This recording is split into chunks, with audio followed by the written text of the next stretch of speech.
Assalamualaikum warahmatullahi wabarakatuh. Selamat datang di kelas komputer bisnis. Pada kesempatan kali ini kita akan belajar bersama bagaimana cara mengoperasikan Microsoft Word. Berbicara mengenai Microsoft Word, saya yakin teman-teman semua sudah pernah mengoperasikan aplikasi ini, Microsoft Word. Untuk kesempatan kali ini, kita tidak akan membahas Microsoft Word dari detail per detail dari semua fitur dasar yang dimiliki. Namun, pada kesempatan kali ini kita akan membahas dua fitur yang dimiliki Microsoft Word yang saya pikir ini akan sangat penting bagi teman-teman untuk membuat sebuah laporan yang rapi. Dua fitur tersebut yang akan kita bahas hari ini adalah satu, membuat daftar isi secara otomatis. Yang kedua adalah membuat daftar pustaka secara otomatis. Kedua fitur itu adalah fitur otomatisasi yang akan mungkin di awalnya agak sedikit ribet, tapi ketika nanti sudah diimplementasikan, sebenarnya itu mempercepat pekerjaan teman-teman. Bagaimana bisa dibuat mempercepat? Nanti coba akan kita lihat bagaimana otomatisasi tersebut menggunakan daftar isi otomatis, menggunakan daftar pustaka otomatis, akan mempercepat kerja teman-teman menggunakan Microsoft Word. Bahkan bisa 2-3 kali lipat lebih cepat. Saya pikir ketika teman-teman menggunakan fitur otomatisasi di Microsoft Word. Sebenarnya ada banyak fitur otomatisasi seperti membuat halaman tabel secara otomatis atau image secara otomatis. Namun untuk kesempatan kali ini kita batasi hanya di dua pembahasan itu dulu. Jadi membuat daftar isi otomatis dan daftar pustaka otomatis. Oke, di sini teman-teman dapat saksikan, saya menyediakan satu template artikel yang sudah saya buat sebelumnya, hanya contoh saja. Nanti dengan template artikel tersebut akan kita coba buatkan menjadi otomatis untuk daftar isi dan daftar pustakanya. Tapi kita akan coba studi kasus ini hanya contoh saja ya, kita tidak real. Nanti semisal untuk kasus daftar pustakanya, referensi yang kita gunakan adalah referensi yang tidak real untuk kesempatan kali ini, karena hanya digunakan untuk studi kasus saja. Oke, akan kita lihat di sini.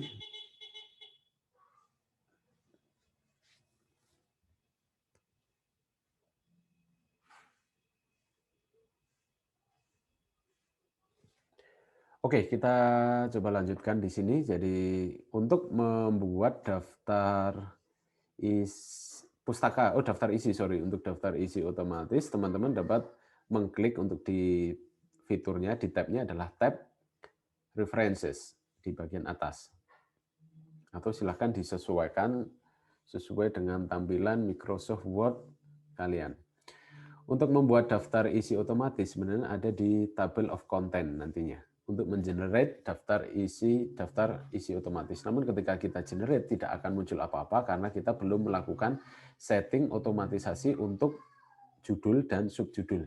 Nah, bagaimana setting otomatisasi untuk judul dan subjudul? Kita akan coba kembali ke halaman sebelumnya, ke fitur sebelumnya, ke halaman home. Di sini teman-teman dapat saksikan, saya turunkan dulu videonya. Teman-teman di sebelah kanan ini menyaksikan ada template ya, ada template di sini, coba saya buka. Ini ada macam-macam ya, ada normal, no spacing, ada heading to, dan lain sebagainya. Nah, ini sebenarnya apa sih? Kalau teman-teman menggunakan Microsoft Word, fitur ini kan pasti akan selalu muncul di halaman utama ya, di home di kanan atas. Pertanyaannya adalah seberapa penting fitur-fitur ini, kenapa kok munculnya di halaman home? Karena seperti teman-teman harus pahami adalah alur interaksi dari sebuah aplikasi ketika dia ditampilkan di halaman utama atau di halaman home, artinya fitur tersebut adalah fitur andalan atau fitur utama dari aplikasi tersebut. Pertanyaannya ada kembali lagi, apa keunggulan dari fitur-fitur ini sehingga dia dijadikan atau ditaruh di posisi utama di aplikasi Microsoft Word?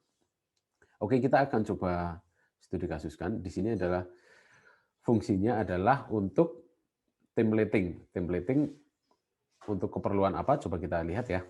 Templating misalnya gini. Misalnya di sini saya memiliki judul utama dengan judul memilih Yogyakarta. Terus ada judul kedua yang lumayan kecil, misalnya transportasi. Ada fasilitas pendukung atau kota wisata. Misalnya kita ingin buat lagi ya yang judul utamanya biar nggak cuma satu ya. Misalnya saya buatkan judul lagi misalnya di sini, di bagian bawahnya lagi. Untuk tambahan, di sini adalah misalnya saya tambahkan jalan, biar ada 2 sub. Terus saya tambahkan 1 sub menu lagi, misalnya apa ya, Gojek misalnya. Atau sorry. Ini hanya contoh aja ya, ilustrasi saja ya. Jadi bisa jadi nyambung, konteksnya bisa jadi nggak nyambung konteksnya. Terus Gojek misalnya seperti ini. Kita simpan, nggak usah kita simpan saja.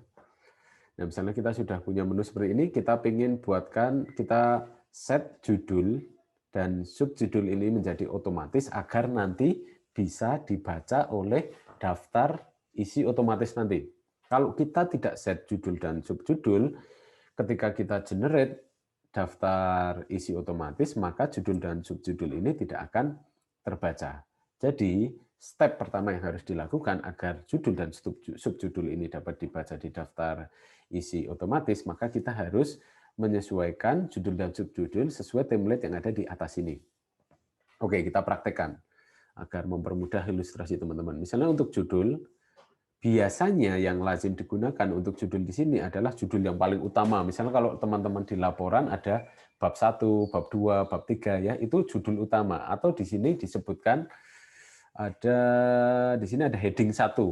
Sedangkan kalau teman-teman misalnya di bab 1, kan heading 1. Misalnya di sub bab 1.1 misalnya untuk pengantar atau latar belakang itu biasanya 1.1 kan. Itu berarti di sini biasa menggunakan heading 2 dan seterusnya. Misalnya ada 1.1.1 berarti heading 3. 1.1.1.1 sampai 4 kali berarti heading 4 dan seterusnya. Begitu untuk template untuk menggunakan heading 1 dan seterusnya. Jadi di sini memilih Yogyakarta adalah heading 1, misalnya kita pengen heading 1 ditaruh di tengah seperti ini.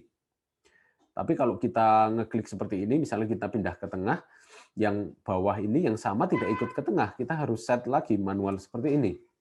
Kan sangat menguras energi dan waktu. Itu cuma 2, kalau misalnya nanti halamannya ada 100, itu akan sangat menguras dan ada kemungkinan nanti teman-teman salah. Ada kemungkinan yang nggak salah sih, misalnya terlewat. Ada yang satu sudah diformat, ada beberapa yang belum diformat. Nah, salah satu yang paling mudah adalah kita menggunakan otomatisasi. Jadi kita kembali ke kiri, kita buat otomatis misalnya untuk judul utama seperti yang saya sampaikan di sini tadi menggunakan heading 1. Oke, klik heading 1. Loh, kok tulisannya menjadi kecil? Gimana caranya kita pengen hitam dan tebal seperti tadi? Oke, nggak masalah. Kita kembali lagi tadi, kita modifikasi dulu heading 1-nya. Caranya kita kembali ke sini, heading 1. Silahkan teman-teman klik kanan di template-nya sini, template untuk heading 1, diklik kanan, terus klik modify. Oke, setelah klik modify, silahkan setting sesuai tampilan yang diinginkan kalian tadi. Misalnya di sini tadi saya pengen dibuat bold. Terus warnanya ingin saya buat menjadi gelap. Oke, terus ratanya ingin saya buat menjadi rata tengah, center seperti ini. Setelah itu sudah misalnya ya kalibri dan lain sebagainya silahkan disesuaikan semua misalnya. Setelah itu saya oke. Akan sesuai dengan keinginan kita tadi. Jika sudah sesuai, maka sudah sesuai belum ya? Coba kita cek dulu. Oh, masih bold ya. Kita cek dulu di sini tadi apa? Oh, kalibri ukuran 22. Kita setting ulang lagi untuk kalibri 22. Untuk heading 1 klik kanan lagi kita modify. Ini sudah kalibri ya, tapi ukurannya ditambah menjadi 22. Seperti ini kita oke. Oke, sudah sesuai. Ini sudah menggunakan, silakan untuk misal ini untuk di blok dan kita sesuaikan heading 1. Oh, sudah heading 1. Selanjutnya untuk yang bawah kita coba blok lagi dan kita pilih heading 1 juga. Pilih heading 1. Maka otomatis meskipun ukurannya kok beda ya. Sudah di board. Oh, ini Calibri Light ya. Kalau yang tadi bukan Calibri Light. Jadi silahkan nanti untuk ini silahkan disesuaikan lah ya. Diklik kanan, terus dimodify, disesuaikan formatnya. Termasuk font, ukuran font, dan ininya. Apakah bold, garis miring, terus ini formatnya justified, dan lain sebagainya. Silahkan disesuaikan. Oke, kita sudah melakukan otomatisasi untuk heading 1. Selanjutnya kita akan melakukan otomatisasi untuk heading 2, untuk yang sebelah kiri ini. Oke, kita sebelum masuk ke sini kita cari dulu heading 2, kita modifikasi. Kita pengen heading 2 ditaruh sebelah kiri, misalnya seperti ini ya. Kita ingin sebelah kiri dan coba kita untuk heading 2 ini akan kita berikan nomor. Misalnya 1 transportasi, 2 fasilitas pendukung, atau A transportasi, B fasilitas pendukung. Misalnya seperti itu. Kita coba cari di sini, kita cari heading 2 di sini, kita modify. Oh, ini masih biru ya, kita pengen rubah misalnya ukurannya 13, bold, terus warnanya hitam, terus kita pengen tambahkan ada numbering. Artinya ini di sini di sebelah kiri bawah, format kita ganti ke numbering. Oke, kita pilih numbering yang ingin kita pilih, apakah bulat-bulat kecil seperti ini, atau centang, dan lain sebagainya, atau menggunakan nomor seperti ini, atau menggunakan angka. Silahkan disesuaikan. Untuk saya, contohnya misalnya saya ingin menggunakan huruf kecil. Kita oke di sini, kita oke. Selanjutnya, kita implementasikan ke artikel yang sudah kita buat. Transportasi, kita carikan format yang heading 2. Heading 2 di sini, oke, akan muncul di sini. Oh, ininya tadi belum di-set ya. Jadi teman-teman bisa di-set juga apakah ada spasi di belakangnya, di depan ini, di depan format heading-nya atau enggak. Silahkan teman-teman customisasi lebih lanjut. Oke, di sini sudah heading A, yang untuk fasilitas pendukung kita juga ingin heading A, dia akan otomatis menjadi B, yang kota wisata juga kita heading 2. Oke, sudah. Di sini kita juga otomatisasi menjadi heading 2 juga ya. Heading 2, OD, heading 2. Di sini lanjut D dan E karena tadi belum di-set. Jadi kalau teman-teman customisasi nanti lebih lanjut, ada nanti pilihan untuk setiap penomoran di setiap bab ini, apakah mengikuti dari awal ataukah mengikuti settingan dari setiap babnya. Misal di sini teman-teman tuliskan bab 1 memilih Yogyakarta, bab 2 jalan-jalan, maka nanti akan ada muncul settingan untuk numbering, apakah numbering ini mengikuti dari awal seperti ini, tidak tergantung pada babnya, ataukah mengikuti babnya. Jadi ketika bab 1, ABC, ketika dia mulai masuk bab 2, maka dia akan mengikuti bab 2-nya. Di sini misalnya menjadi A lagi, atau menjadi 2.1, 2.2, dan seterusnya. Oke, jadi intinya silahkan dieksplor. Untuk pertemuan kali ini kita hanya dasarnya bagaimana melakukan otomatisasi. Untuk selanjutnya eksplorasinya silahkan diuji coba masing-masing. Silahkan sesuai kreativitas kalian untuk membuat laporan senyaman mungkin, sebaik mungkin. Silahkan dicoba-coba. Oke, selanjutnya kita sudah melakukan otomatisasi di sini terhadap judul dan subjudul. Langkah selanjutnya kita akan coba apakah kita akan coba membuat daftar isi otomatis. Apakah bisa? Misalnya kita seperti ini, kita turunkan ya.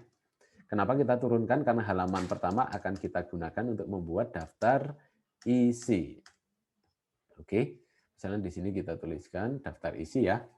Daftar isi. Enter. Kembali lagi, untuk menampilkan, untuk mengenerate daftar isi otomatis, teman-teman silahkan masuk ke tab reference, atau kalau bahasa Indonesia referensi. Pilih menu sebelah paling kiri, table of content.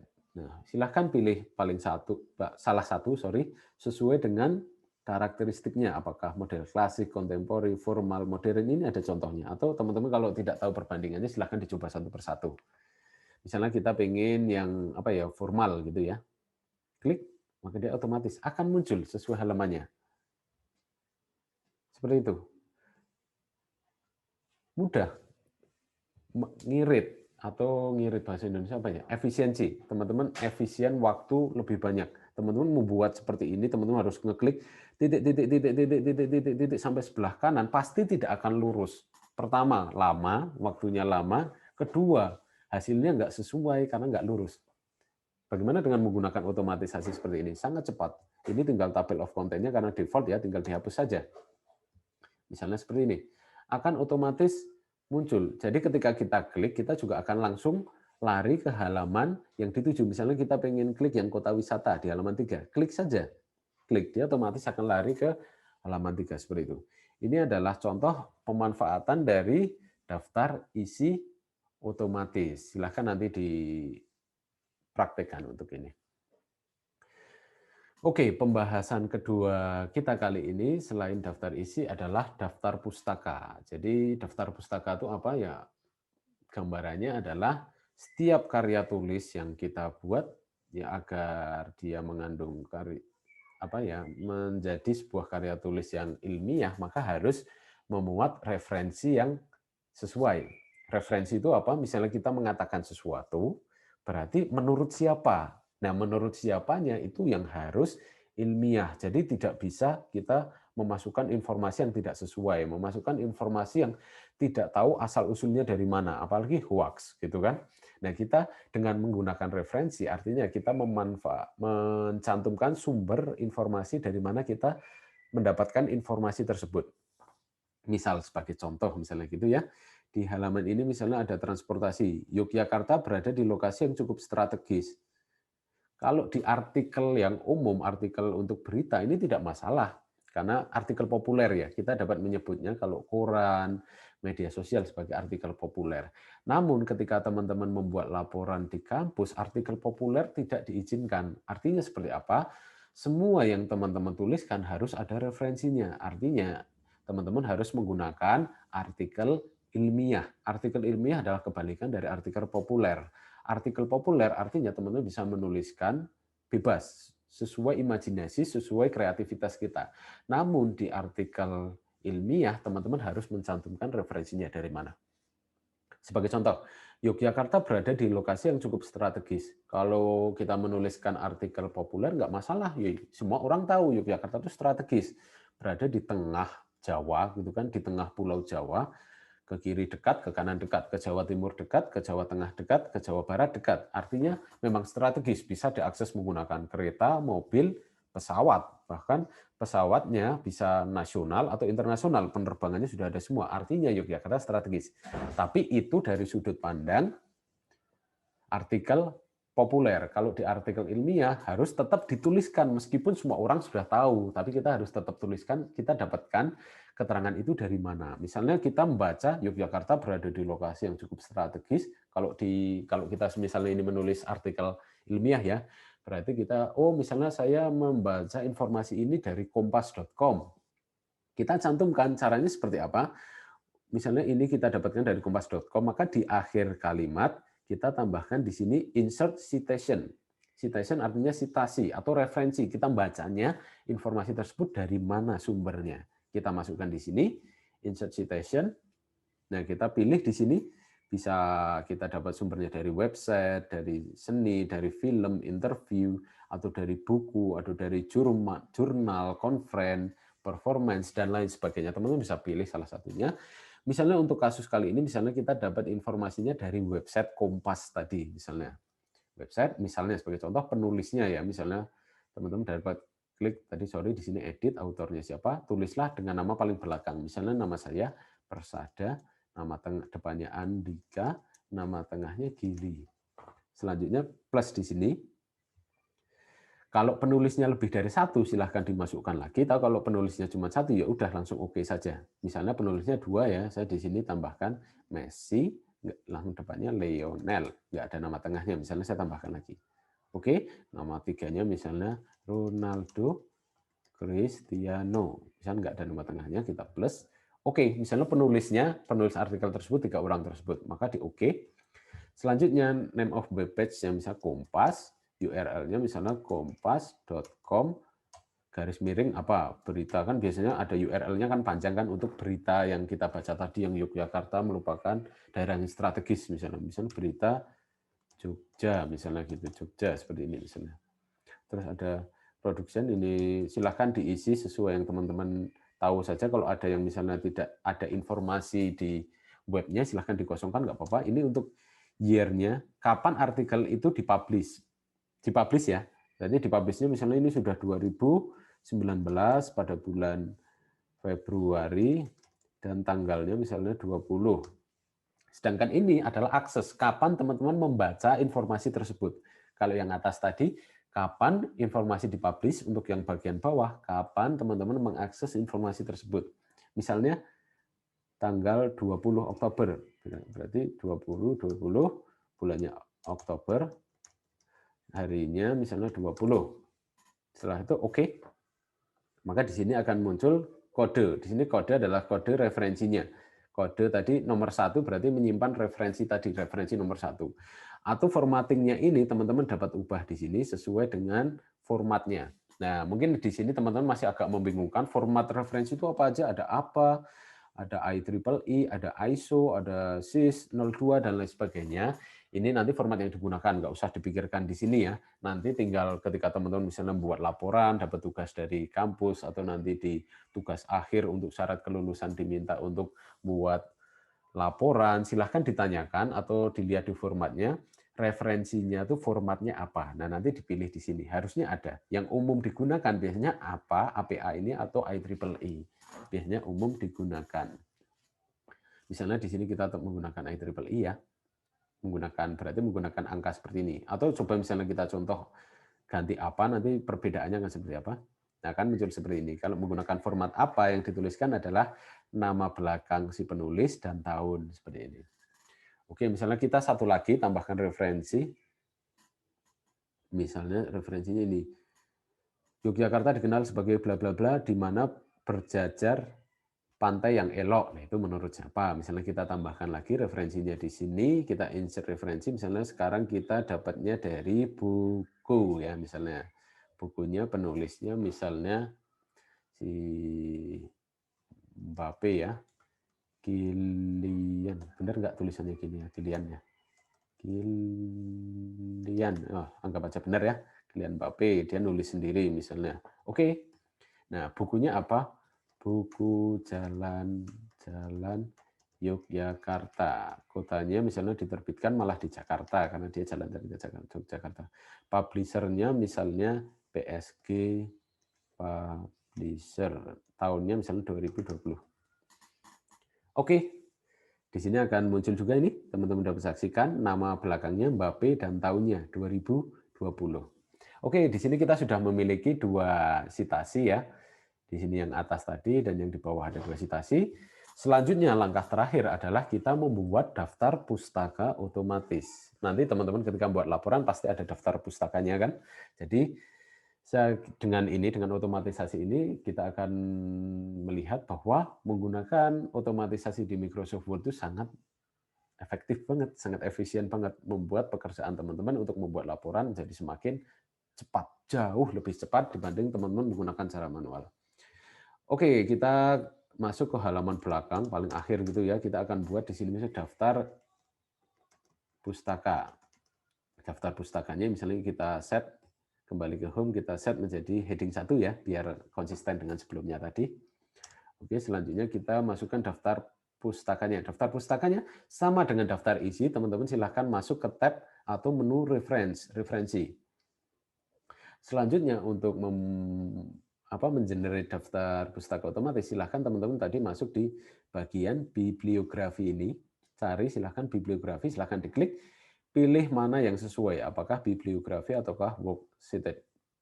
Tidak usah dipahami terlebih dahulu apa beda keduanya, silahkan dicoba aja, masing-masing akan muncul seperti apa, nah pilih sesuai dengan keinginan teman-teman. Meskipun sebenarnya bibliografi dan works cited nanti akan berbeda keperluannya, jadi pemanfaatannya akan berbeda.